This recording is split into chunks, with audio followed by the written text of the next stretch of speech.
वनवास काल भगवान श्री राम अपनी पत्नी को खोजते खोजते किष्किंधा में पहुंचे। सुग्रीव से मित्रता हुई। सुग्रीव ने मां जानकी की कुछ निशानियां थी, जब रावण ले जा रहा था कुछ चीजें वहां नीचे डाल दी थी बांदरों को देख के। सुग्रीव ने राम जी को दिखाई, बोला हाँ यही है। हनुमान जी से मित्रता हुई। सभी ने सीता जी को खोजने के लिए एक प्रतिज्ञा की। सुग्रीव ने कहा महाराज आप चिंता मत करो भगवान, हम सब मिलकर मां जानकी को अवश्य ढूंढ लेंगे। हनुमान जी को भेजा, पता लगा कर आए। कह दिया प्रभु, क्योंकि इस समय राम कथा तो हरि अनंत हरि कथा अनंत, क्योंकि प्रसंग रामेश्वर का है इसलिए। हनुमान जी ने कहा कि प्रभु मां सीता दुखी है, मां जानकी दुखी है और आप जल्दी से चलिए उनको ले लेंगे। तो आज सारे अपनी सेना को लेकर भगवान श्री राम कहाँ है? समुद्र के किनारे।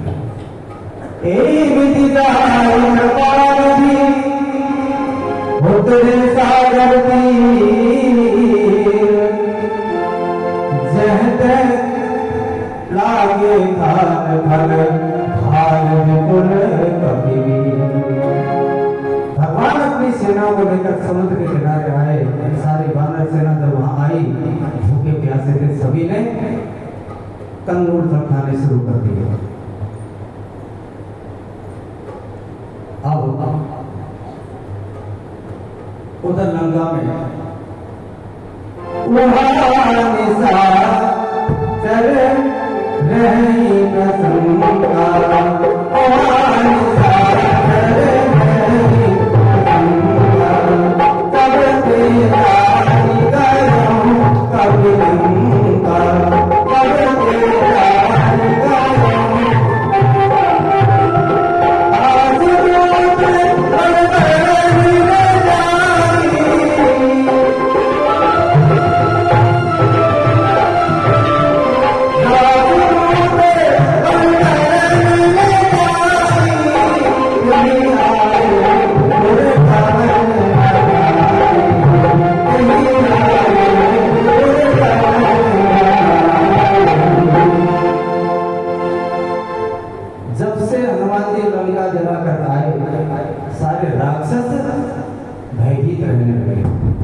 सभी सोचने लगे कि जिनके दूत का बल ही इतना बड़ा है, जिसके दूत के बल का वर्णन ही नहीं किया जा सकता, सोचो जब वो स्वयं आएंगे राम तो लंका का क्या हाल करेंगे। इस डर के मारे कुछ तो लंका छोड़कर इधर उधर चले गए। अब इधर भगवान श्री राम अपनी सेना के साथ समुद्र के किनारे। ये समाचार लंका में फैल गया। मंदोदरी को पता लगा तो सोच से पड़ गई। तो एक आंख में जाकर रावण को प्रणाम करके बोली, हे प्रियतम, भगवान श्री हरि से तुम विरोध मत कीजिए, मेरी मान लीजिए। जरा सोचो, जिनके दूत की करनी को सोचकर ही गर्भवती स्त्रियों के गर्भ गिर जाते हैं, जब वो स्वयं आएंगे तो क्या दशा करेंगे। जब अंगद जी गए थे रावण के, राम जी ने एक बार संदेश रहे गुजरात शांति का, एक बार और था। अंगद जी जब गए रावण के पास तो अपना पैर जमाया। हनुमान ने कहा तू है कौन? तू है कौन जो मुझसे युद्ध करेगा? और ये तो बता, तेरे वनवासी की सेना में ऐसा है कौन जो मुझसे युद्ध करेगा? वो वनवासी पत्नी के बेरे से पीड़ित है। उसका छोटा भाई लक्ष्मण अपने भाई के दुख से दुखी है। जामवंत बूढ़े हो गए। नदी के किनारे जैसे दो पेड़ होते हैं, कब गिर जाए कोई पता नहीं। नल और नील ये तो तमाशा करने वाले, उछल कूद करने वाले हैं, ये क्या युद्ध लड़ेंगे? हाँ, एक वीर है, एक वीर है तुम्हारी सेना में जो कुछ देर टिक सकता है। बोलो कौन? बोलो जिसने लंका जलाया। आज अंगद जी कहने लगे कि हे धूर्त रावण, तेरे जैसा कोई मूर्ख नहीं। बोले क्यों? जिसे तू सबसे बड़ा योद्धा समझ रहा है वो हमारी सेना का सबसे छोटा दूत है। सबसे छोटा हमारी सेना का योद्धा है भगवान राम की। अब तो सोच, जब प्रभु श्री राम के एक छोटे से दूत ने तेरा ये हाल कर दिया, तो सोच जब हमारी सारी सेना तुम पे आक्रमण करेगी, क्या होगा तुम्हारा? जब से हनुमान जी लंका जलाकर आए, राक्षस भयभीत रहने लगे। कुछ लोग लंका छोड़कर समुद्र के किनारे आ गए।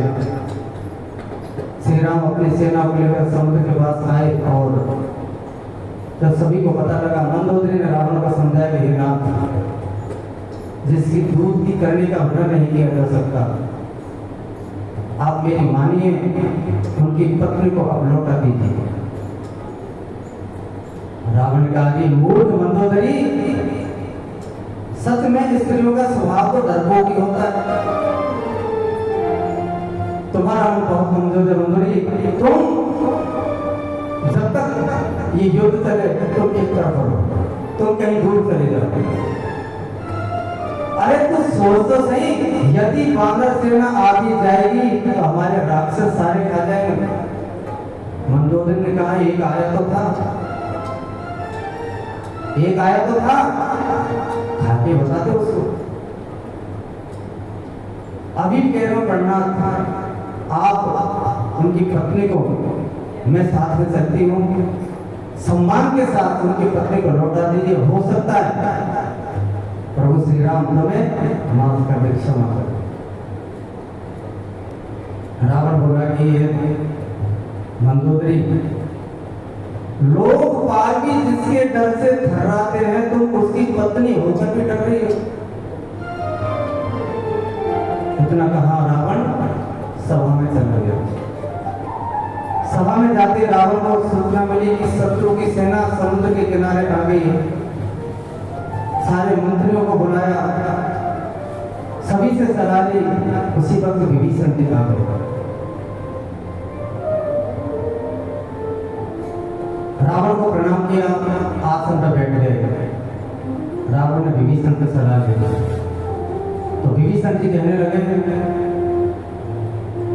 जो कृपालु पूछ मोहि गाथा,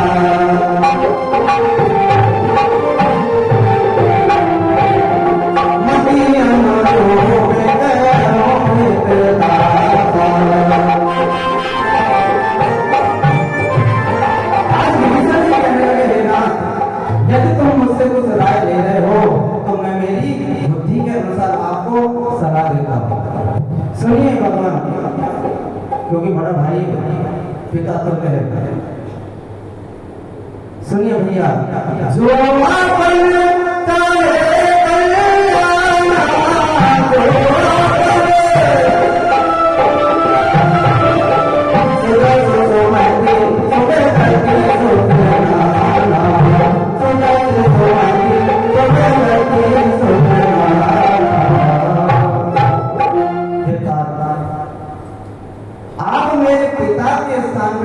तुल्य हो, आप राजा हो लंका के।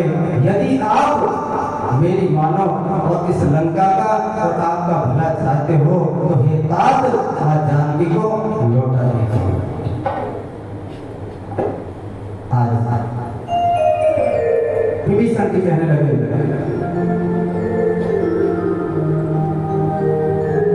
हे महाराज सुनिए, जो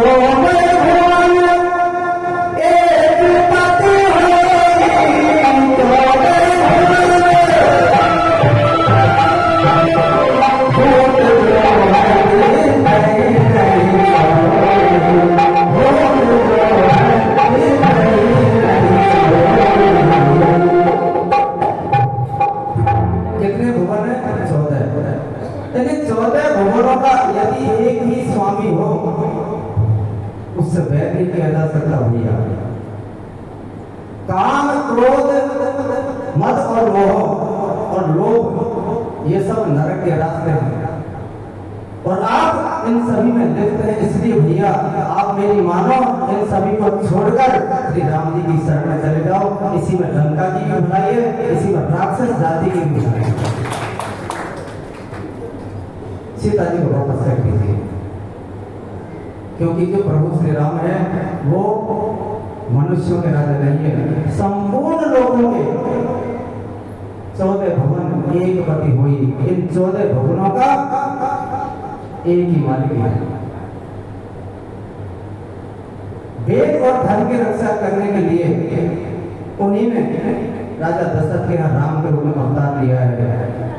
इसलिए आप उनसे बैर छोड़कर उनकी शरण में जाइए और मुझे उम्मीद है मेरे प्रभु श्री राम आपको क्षमा कर देंगे, आपको माफ कर देंगे। आज जैसे राम ने सुना सुन हो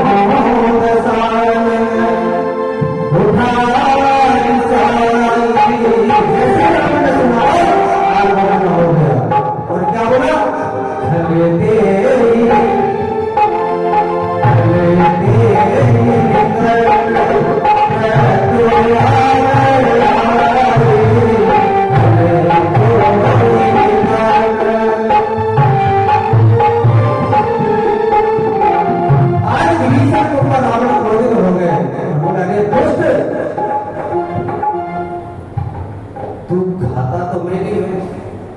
और गुणगान किसकी कर रहा है? मेरे शत्रु के।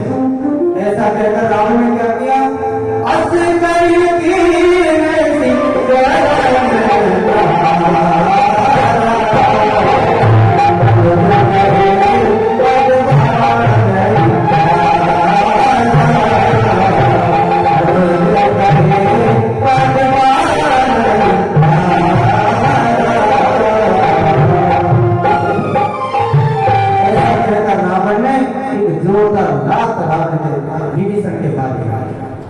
विभीषण दूर जाकर गए।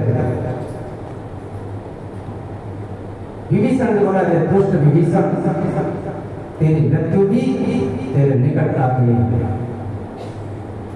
तुझे पता है मैं इस त्रिलोकी का स्वामी, मैंने सभी देवताओं को बंधक बना रखा है, लोकपालों और दैत्यों को, सभी सुर और असुर मेरे अधीन है और तू मेरे सामने उस वनवासी की बड़ाई करता है।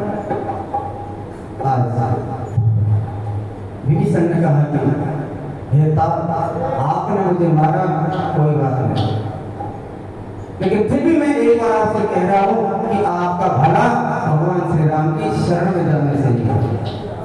क्योंकि राम कौन है? राम सत्य संकल्प प्रभु सभा काल को मैं रघुवीर शरण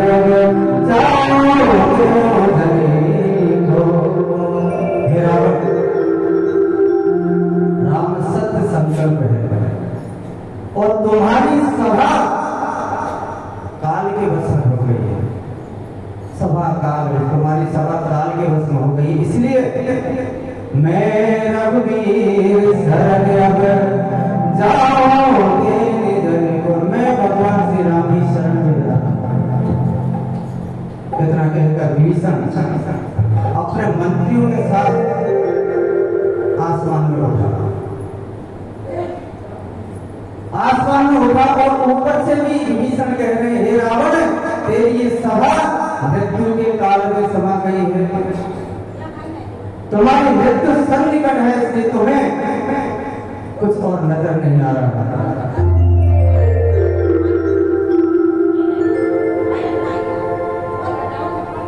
अब मैं तुम्हें छोड़कर मेरे प्रभु श्री राम की शरण में जा रहा हूं।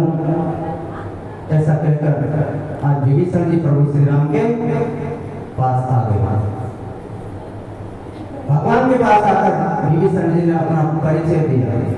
क्या बोले विभीषण जी? नाथ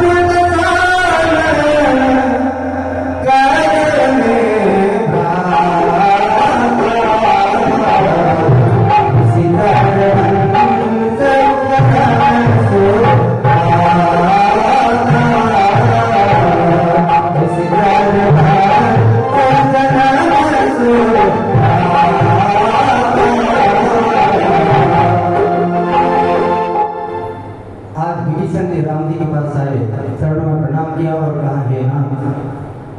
मैं रावण का भाई विभीषण हूँ। अरे स्वामी, मेरा जन्म निश्चर वन से जन्म से बोला था, मेरा जन्म इस राक्षस कुल में हुआ है। पर मैंने जब से मैं पैदा हुआ हूँ, अपने कानों से आपकी जो भक्ति है, आपका सुरेश है, उसके अलावा मैंने इन कानों से सुना ही नहीं। और इस मेरे मुख से कभी आपके नाम के अलावा किसी और का नाम निकला ही नहीं। विभीषण जी हमेशा राम राम राम राम करते रहे। और सहज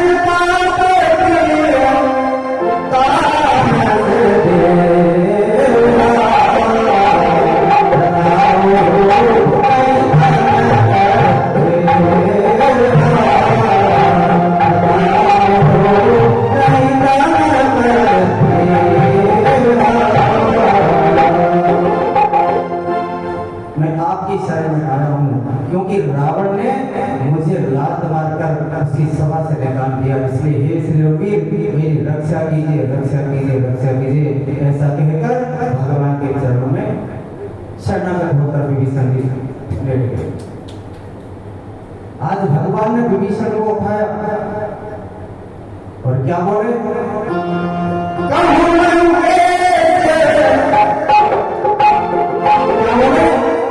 लंकेश कहते हैं लंका को राजा, लंका का जो राजा होता है। अब विभीषण जी तो राजा थे नहीं, क्योंकि रावण अभी जिंदा है।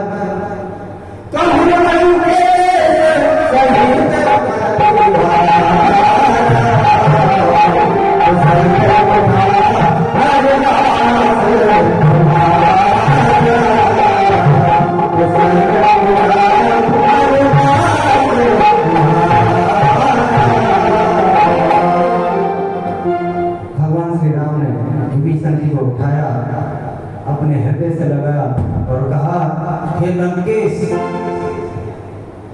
कहो आप कैसे हो और आपका परिवार कैसा है। आप दिन रात इन दुष्टों की मंडली में रहते हो, वहां रहकर तुम अपना धर्म किस प्रकार निभा रहे हो। किसी ने बगल में खड़े थे कोई सैनिक भगवान से कहने लगे कि प्रभु, आपने विभीषण को लंकेश कह दिया था, लंका का राजा बना दिया, रावण अभी मरा नहीं। जरा सोचो, अगर रावण ने समर्पण कर दिया, वो जानकी को लेकर आ गया, तो विभीषण को राजा कैसे बनाएंगे। रावण मान लो मरा नहीं, उसकी बुद्धि ठीक हो गई और वो सीता को लेकर, मां जानकी को लेकर आपकी शरण में आ गया और आपसे कह दिया, त्राही माम मेरी रक्षा कीजिए, तो क्या आप उसे वध करेंगे। राम जी ने कहा कि मैंने विभीषण को लंकेश कह दिया था, जिसको राजा बना दिया है। अगर रावण मेरी शरण में आता है तो तुम चिंता मत करो, विभीषण तो लंका का राजा बनेगा और रावण को मैं अयोध्या का राजा बना दूंगा। तुम विचार मत करो। अगर रावण मेरी शरण में आ गया तो लंका का राजा तो विभीषण होगा, क्योंकि मैंने कह दिया, लेकिन रावण को मैं अयोध्या की राजगद्दी दे दूंगा।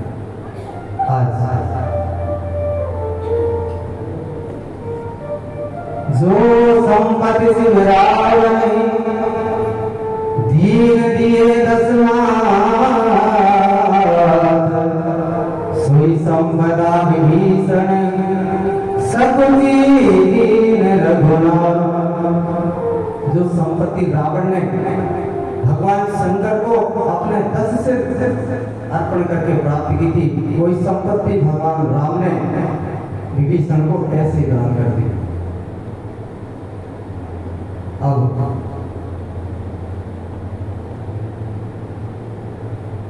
भगवान श्री राम कहने लगे, हे विभीषण, सुन कपि से लंका कभी वीरा, कहीं विधि तरह जरति गंभीरा।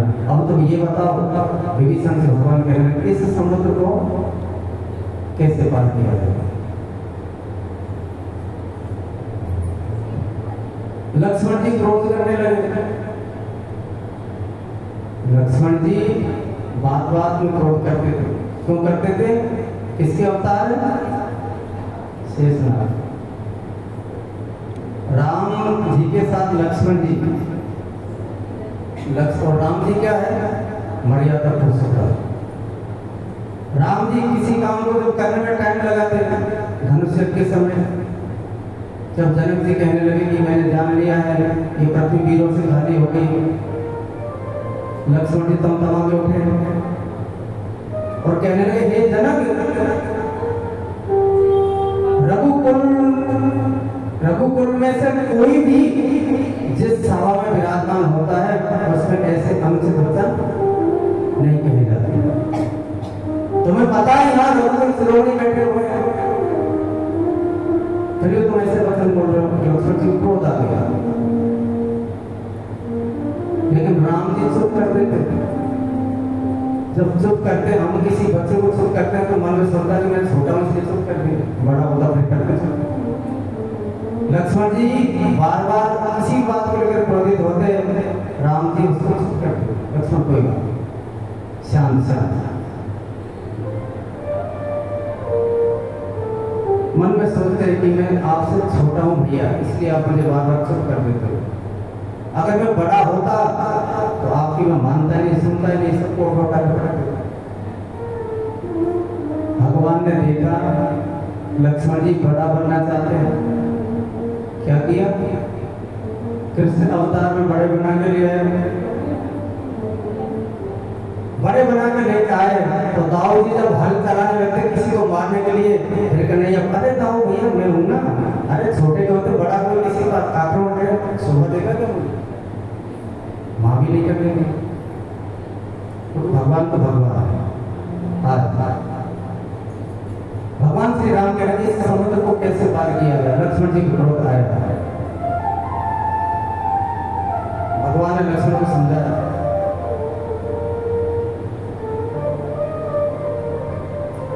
भगवान का लक्ष्मण पहले हमें विनती करनी चाहिए समुद्र से। आज भगवान श्री राम को 3 दिन 3 रात हो गए विनती करने बैठे वहां समुद्र से कह रहे हैं कि हमें रास्ता दे दो, हमें रास्ता दे दो। 3 दिन 3 रात हो गई।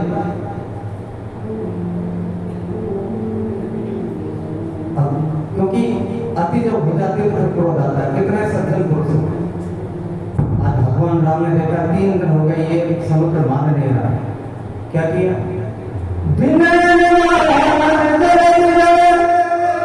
गए 3 दिन बीत, बोले राम सको तब भय बिन होई न प्रीत। ये समुद्र कैसे नहीं मानेगा? क्योंकि भय भी जरूरी है, भय बिना प्रीत नहीं होती। इसलिए लक्ष्मण मेरा धनुष बाण लेकर था। लक्ष्मण जी धनुष बाण लेकर आए, भगवान श्री राम ने उस धनुष में अग्नि बाण संधान किया। जैसे ही अग्नि बाण उस धनुष पे चढ़ाया, समुद्र के अंदर से अग्नि प्रकट होने लगी, ज्वालामुखी उठने लगी और मगरमच्छ सांप जितने भी जीव जंतु थे सब व्याकुल हो गए, सब निकल के बाहर आने लगे। समुद्र बहुत बड़ा उसमें उफान आने लगा।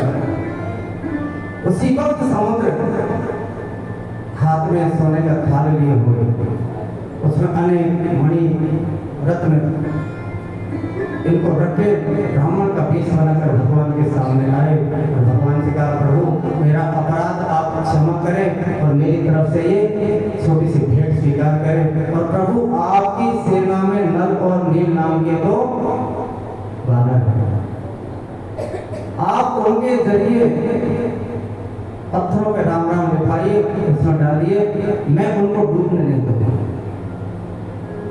और नल और नील ये भी दोनों बहुत बड़े बलवान विशाल बलवान। ऋषियों ने श्राप दे दिया इनको।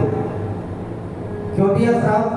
ये किसी भी ऋषि मुनि के पास होते, कोई तपस्या कर रहा है, कोई कहाँ बैठा है, उसका सामान उठाते और समुद्र में डाल देते। वर्षों बीत गए, सारे ऋषि परेशान हो गए, इनको श्राप दिया कि आज के बाद जो भी तुम समुद्र में डालोगे वो डूबेगा नहीं, तैर जाएगा।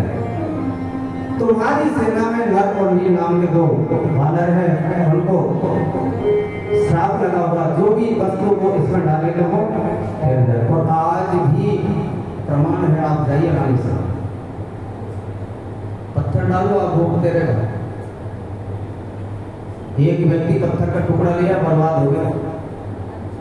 उसने सोचा मैं वहां जाके बताऊंगा, लाना नहीं भाई, आप उठाइए और मैं उसको जल में डाली, वो तैरेगा पत्थर। इतने बड़े बड़े पत्थर तैरते हैं आज भी, रखे हो रामेश्वर। आज समुद्र बोला भगवान मेरे अपराधों को आप क्षमा करें।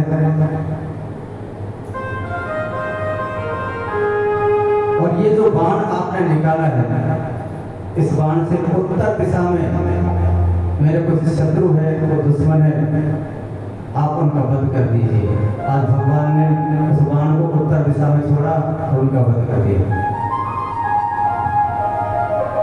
अब पुल मारने की तैयारी, सारी चीज मिल गई, नल नील को बुला लिया। भगवान ने कहा कि समुद्र पुल बांधने से पहले, क्योंकि भगवान जब वन में गए तो जिस भी नदी को उन्होंने पार किया, पार्थिव शिवलिंग बनाकर उसका पूजन किया। गंगा को पार किया, गोदावरी, जिस नदी को भी उन्होंने पार किया, सभी के पार जाने के बाद शिवलिंग बनाकर उन्होंने पूजन किया। उस वक्त सीता जी थी, अब सीता नहीं। आज भगवान ने कहा कि शिवलिंग की पूजा कर रही है। हनुमान जी का तुम कैलाश से जाओ और शिवलिंग लेके आओ। हनुमान जी कैलाश गए और वहां से पत्थर लेके आए, लेकिन इधर उनके आने से पहले बालू का शिवलिंग बना दिया और उसकी स्थापना कर दी। हनुमान जी आए तो उसको भी बगल में स्थापना कर दी, उसका नाम रखा हनुमतीश्वर महादेव।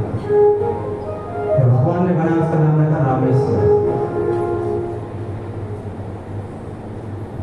ये कथा रामचरितमानस में कितना ही इसका लेख है। अब यही कथा कम्मन ऋषि, क्योंकि समुद्र के किनारे जो लोग रहेंगे उनको ज्यादा पता रहती है।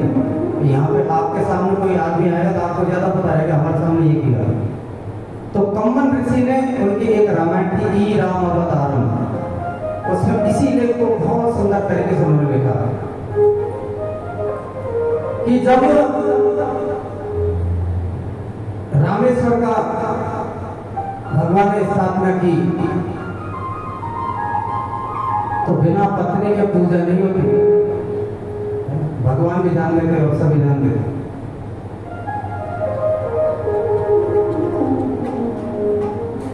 तो भगवान ने जामवंत जी से कहा, जामवंत कि तुम रावण के पास जाओ। अब देखिए ये प्रसंग आपने कहीं सुना भी होगा, सुनोगे भी नहीं,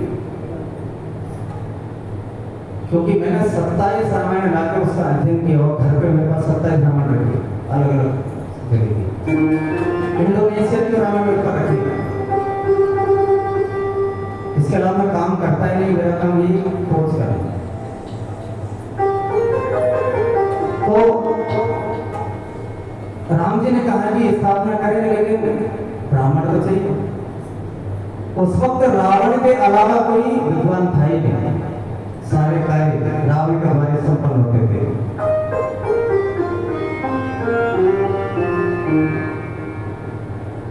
जामवंत जी से कहा कि तुम जाओ और रावण को जाकर आचार्य का निमंत्रण दो, उनसे कहो कि हमारे स्वामी राम इस समुद्र पर पुल बनाने से पहले शिव जी की स्थापना करना चाहते हैं, तो स्थापना के लिए हमें एक ब्राह्मण की जरूरत है।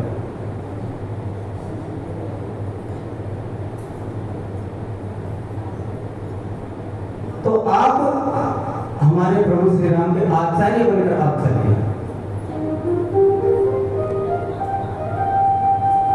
आज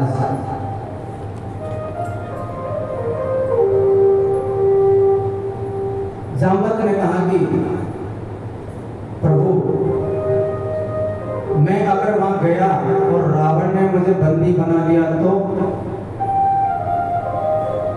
हो सकता, कुछ भी हो सकता है। लक्ष्मण जी ने कहा तुम चिंता मत करो। लक्ष्मण के पास एक पातुपत नाम का अस्त्र था, तो मेघनाथ के पास था और लक्ष्मण जी के पास था। भगवान शंकर के दिए हुए थे दोनों। अब इनकी विशेषता यह थी, कोई चीज मेरे पास है, कोई चीज इनके पास है, एक ही चीज, तो जो पहले संधान करेगा उसी कर सकता था, एक साथ दोनों नहीं चल रहे। जामवंत जी से लक्ष्मण जी कहने लगे तुम जाओ और अगर तुम्हें बंदी बनाने लगे तो रावण से कहना लक्ष्मण जी ने पाशुपत नाम का अस्त्र को संधान कर रखा, तुमने अगर थोड़ी भी गड़बड़ी की वो अस्त्र छूट जाएगा और पूरी लंका का सर्वनाश कर देगा। आज जामवंत जी गए, रावण से जाकर कहा कि मैं हमारे प्रभु श्री राम वनवासी उनका दूत बनकर आया हूं। मेरे प्रभु श्री राम ने तुम्हें सादर प्रणाम कहा है, भगवान की तरफ से आपको मैं प्रणाम करता हूं। रावण ने कहा कि तुम मेरे पितामह के भाई हो, आसन ग्रहण करोगे तो ही मैं तुम्हारी बात सुनूंगा। जामवंत जी आसन पर बैठ गए। फिर जामवंत ने कहा कि हे रावण, हमारे प्रभु श्री राम समुद्र में पुल बांधने हेतु रामेश्वर की स्थापना करना चाहते, उसके लिए तुम्हें आचार्य नियुक्त किया है।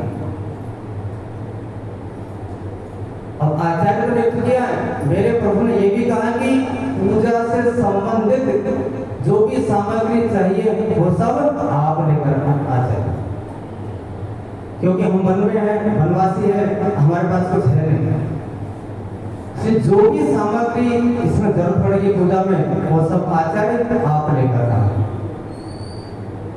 आज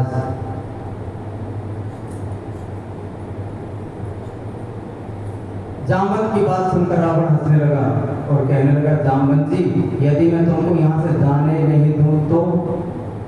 जामवंत कहने लगा रावण ऐसी भूल के भी भूल मत कर देना, क्योंकि लक्ष्मण ने पाशुपत नाम का अस्त्र उसका संधान कर रखा है। जैसे तो मुझे बंदी बनाओगे हम पता लग जाएगा और वो अस्त्र छूट जाएगा, तुम्हारा सब कुछ जल के राख हो जाएगा। आज जामवंत जी क्रोध में आकर रावण से कहने लगे कि तेरी भलाई इसी में है कि तू हमारे प्रभु श्री राम का जो संदेश है उसको स्वीकार कर। रावण ने कहा कि देख, ना मैं तेरे वनवासी से डरता हूँ, ना मैं तुमसे डरता हूँ, ना लक्ष्मण के पाशुपत नाम के अस्त्र से डरता हूँ। तुम्हें मैं छोड़ इसलिए रहा हूँ क्योंकि दूत का वध करना उचित नहीं होता। तुम किसी का दूत बनकर आए हो और दूत के साथ अगर कोई बदतमीजी करता है तो उसको घोर पाप लगता है। आज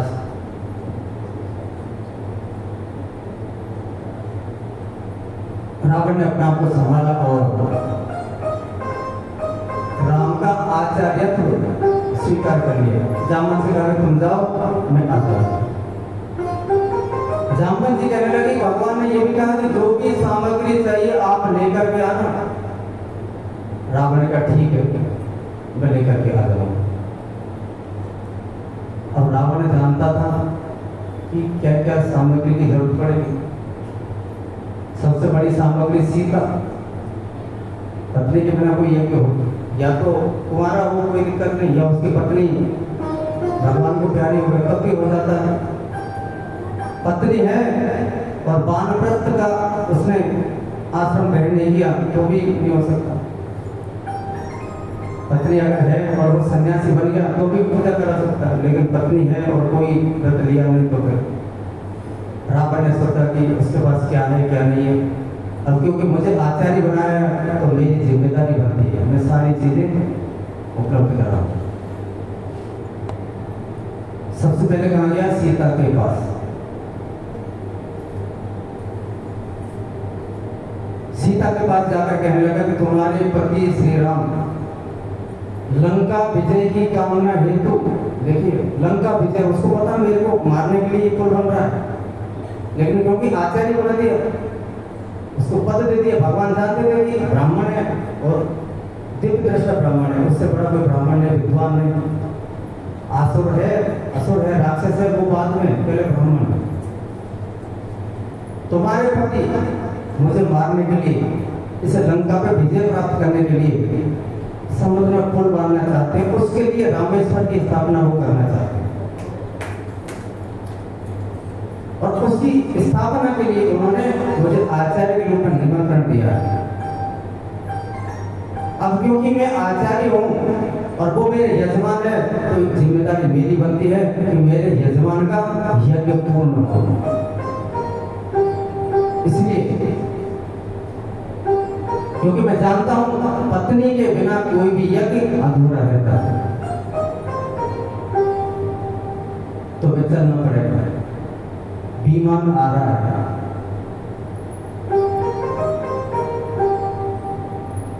लेकिन ये ध्यान रखना, तुम यहां भी मेरे अधीन हो और वहां भी तुम मेरे ही अधीन रहो। जैसे यज्ञ पूरा हो जाएगा तुम चुपचाप विमान में बैठ जाना, वापस हो बेटा। देखिए रावण की तो अनुष्ठान पूरा होते तुम्हें उस पुष्पक नाम का विमान है, उसमें बैठना है और तुम्हें वापस लंका आना है। आज जानकी ने देखा कि मेरे प्रभु श्री राम ने इस दुष्ट को आचार्य बनाया, तो भगवान का आचार्य अर्थात मेरा भी आचार्य। सीता जी ने रावण के चरणों में प्रणाम किया, रावण ने आशीर्वाद दिया। क्या आशीर्वाद दिया? सौभाग्यवती हो।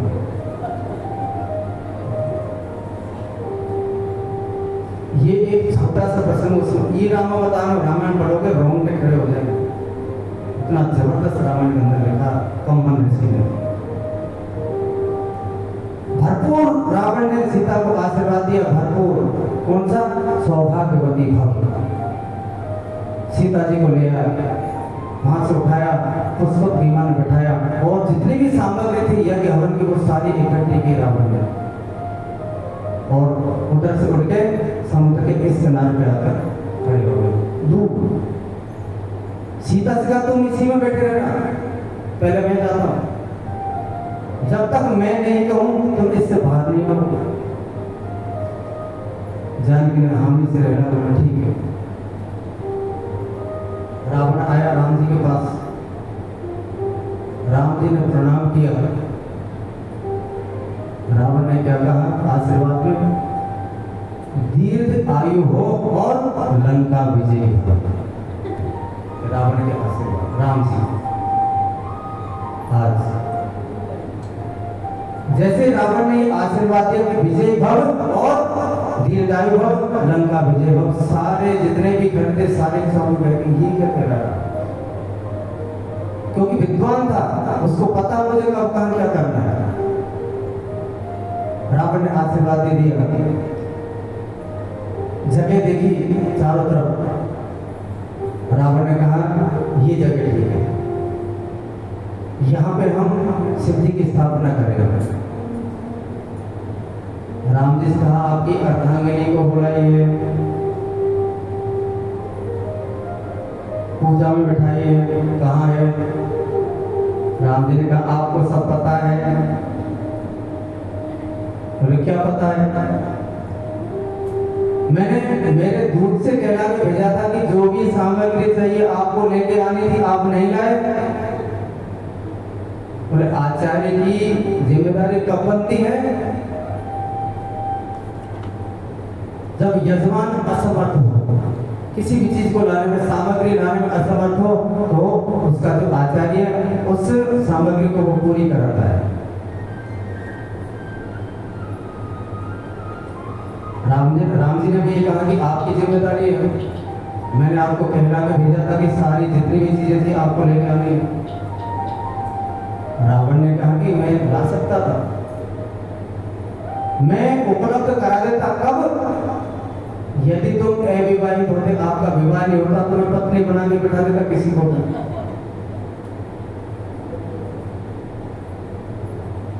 तुम्हारा विवाह हो चुका है, तुम सन्यासी हो, लेकिन तुमने सन्यास आश्रम की दीक्षा ग्रहण नहीं की। इसके अलावा पत्नी विहीन वानप्रस्थ आश्रम का भी तुमने संकल्प नहीं ले रखा, ना तुमने उसका व्रत किया, कैसे उपलब्ध कराओ? और पत्नी के बिना कोई अनुष्ठान पूरा होता नहीं। भगवान ने कहा कि आचार्य जी आप ही बताइए मैं क्या करूं? रावण ने कहा कि देखिए आचार्य जो भी सामान लेके आता है वापस ले जाता है। कोर्ट में बात हो रही अंदर ही अंदर गुप्त रूप से, जो भी सामान आचार्य लेकर आता है उसको आचार्य वापस ले जाता है, ये ध्यान रखना। अगर आपको मंजूर है तो यजमान पत्नी विमान में बैठी बुला लीजिए उसको, पर ये नहीं कि यहाँ भी बस सब कुछ यही भी कुछ शुरू हो जाए। जो चीज मैं लेके आया हूँ उसको मैं वापस लेकर जाऊँ, अगर आपको मंजूर है तो किसी को भेजकर बुला लीजिए, आपकी पत्नी उस विमान में बैठी है। आज विभीषण जी और हनुमान जी गए, राम जी ने कहा कि जो आएगा आचार्य जी आप जैसा कहोगे वैसा ही होगा, जो सामग्री आप लेकर आए सामग्री आप उसको वापस दे दो। रावण का ठीक है आइए, तो विभीषण और हनुमान जी गए, मां जानकी को लेकर आए। भगवान से पूछा कि शिवलिंग का, बोला हनुमान जी गए कैलाश पे, आते ही होंगे, बोला नहीं समय बीता जाता है, मुहूर्त निकल जाएगा तो फिर कोई मतलब नहीं, तो फिर क्या करें? आपकी पत्नी से कहो इस बालू का शिवलिंग बनाए। हे यजमान तुम तुम्हारी पत्नी से कहो कि बालू का शिवलिंग बनाए। आज सीता जी ने अपने हाथों से शिवलिंग को बनाया और उसकी स्थापना कर दी। जैसे उसकी स्थापना हुई और उसका नाम पड़ा रामेश्वर ज्योतिर्लिंग। बोलिए रामेश्वर ज्योतिर्लिंग की। इतने में हनुमान जी महाराज आगे पहाड़ लेके पूरा शिवलिंग का। रावण ने कहा कि अब तो हो गया काम, और अब ले ही आए हो तो इसका अपमान नहीं हो, इसको भी एक अलग जगह उसकी प्रतिष्ठा कर दी और उसका नाम रखा हनुमतीश्वर महादेव। आज भी आप देखो, आज यज्ञ संपन्न हो गया। अब यज्ञ तो पूरा होता है, कोई भी अपने पंडित जी को बुलाते हैं तो लास्ट में क्या करते हैं? दक्षिणा का नंबर आता है। दक्षिणा की बारी जब आई, भगवान ने पूछा आचार्य आपकी दक्षिणा? देखिए रावण ने कहा कि घबराओ नहीं यजमान, चिंता मत करो, क्योंकि रावण की दक्षिणा संपत्ति तो हो नहीं सकती। सोने की लंका का जो मालिक हो, पूरी त्रिलोकी का जो मालिक हो, उसकी दक्षिणा सोना चांदी तो हो नहीं सकती। तुम चिंता मत करो। और मैं जानता हूं कि वर्तमान में इस समय मेरा जो यजमान है वो वनवासी है, और ये वनवासी क्या दे सकता है क्या नहीं दे सकता मुझे पता है। भगवान राम कहने लगे हे आचार्य जी आपको जो मांगना है वो मांग लीजिए, ये राम आपकी प्रतिज्ञा पूरी करने की शपथ लेता है। भगवान ने प्रतिज्ञा कर ली, सौगंध खा ली कि जो भी तुम मांगोगे मैं दूंगा। रावण ये भी तो मांग सकता था सीता को छोड़ जाओ, क्योंकि दक्षिणा कुछ ही मांग सकते हो। राम जी ने कह दिया जो मर्जी मांगो, मैं शपथ खा के कहता हूं आपको मैं दूंगा। लेकिन रावण ने ऐसा कुछ मांगा नहीं। रावण ने कहा सुनो रावण, मेरी दक्षिणा इतनी ही है कि आपका ये आचार्य जब मृत्यु की सैया पर लेटा हो तो मेरा यजमान मेरे सम्मुख खड़ा हो। इतनी बड़ी दक्षिणा रावण ने मांगी कि जब मेरी मृत्यु आए, मैं आपसे दक्षिणा में यही मांगता हूं जब मेरी मृत्यु आए तो आप मेरे सामने खड़े रहिए। इतनी बड़ी दक्षिणा रावण ने आज मांगी। जितने भी वानर सेना थे सारी आश्चर्य से सब उनको देखने लगे। आज भगवान श्री राम ने कहा कि आचार्य जी ऐसा ही ऐसा कहकर राम जी ने फिर प्रणाम किया रावण को। रावण ने पुनः आशीर्वाद दिया, दीर्घायु हो और लंका विजय हो। आज ये रामेश्वर ज्योतिर्लिंग की कथा आपने सुनी। इसको सुनने से क्या होता है, व्यक्ति के हृदय में चाहे कितना ही दुष्ट व्यक्ति हो, उसके अंदर भी प्रेम जागृत हो जाता है। रामेश्वर की स्थापना करने से रावण जैसा एक दुष्ट राक्षस, उसकी प्रकृति, उसकी बुद्धि कितनी शुद्ध हो गई और भगवान को आशीर्वाद दिया, आज जानकी को आशीर्वाद दिया। जो भी रामेश्वर के दर्शन करता है उसका चित्त बुद्धि मन तीनों शुद्ध हो जाते हैं और भगवान की प्राप्ति उसको होती है। बोले श्री शिव पुराण भगवान